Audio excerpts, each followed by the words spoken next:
ভাবুন, তোমার আমার ধন সম্পত্তি হয়েছে আর আমি নিচের দিকে তাকাই না। যারা অসহায় আছে তাদের প্রতি লক্ষ্য রাখি না, যারা খাইতে পারে না তাদের প্রতি লক্ষ্য রাখি না। তুমি তাদেরকে বোঝা মনে করো, তাদেরকে তুমি অসহায় মনে করো, তাদেরকে তুমি তোমার জন্য বিপদ মনে করো।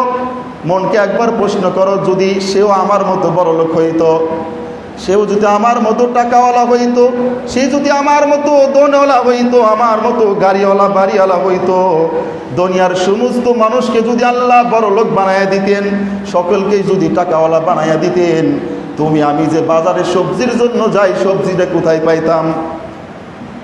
তোমার আমার খাবারের জন্য যেই সবজির প্রয়োজন, ওই সবজি তো বড়লোকের সন্তানেরা আবাদ করে না, মাঠে ময়দানে কাজ করে না, তারা ব্যবসা বাণিজ্য করে, ঠিক না বেঠিক? কিন্তু তোমার আমার খাবারের জন্য যেই চাউলটা তুমি আমি খাই, ওটা কিন্তু বড়লোকের সন্তানরা আবাদ করে না, সাধারণ কৃষকের আবাদ করে, এটা তোমার আমার জন্য প্রস্তুত করে। আল্লাহ বলেন, বান্দারে, যদি তোমার সমতুল্য সকলকে বানিয়ে দিতাম, তোমার রিজিকের ফায়সালা বলো কোথায় থেকে আসতো? আমি আল্লাহ এরকমভাবে দুই শ্রেণীর লোককে দুনিয়াতে পাঠাইলাম, যাতে করে ওই বান্দা উপার্জন করে, ক্ষেত ফসল আবাদ করে বাজারে নিয়ে যায়, আর তুমি টাকা দিয়ে ক্রয় করো, ওটা ওই ব্যক্তির পরিশ্রমের পয়সা পেয়ে তার সংসার পরিচালনা করবে, আর তুমি কিনে খাবে, তোমার সংসার চলবে।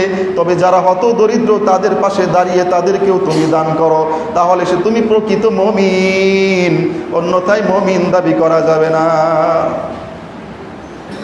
আমি কোরআনের আয়াত তেলাওয়াত করতেছিলাম, এভাবে আল্লাহ তাআলা বান্দাকে পরীক্ষা নেবে সম্পদ দিয়ে।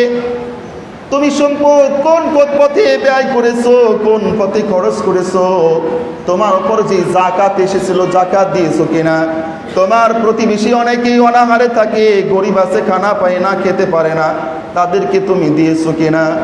আল্লাহ তাআলা প্রত্যেকটা ব্যক্তিকে প্রত্যেক কর্মের সম্পর্কে জিজ্ঞাসা করবেন।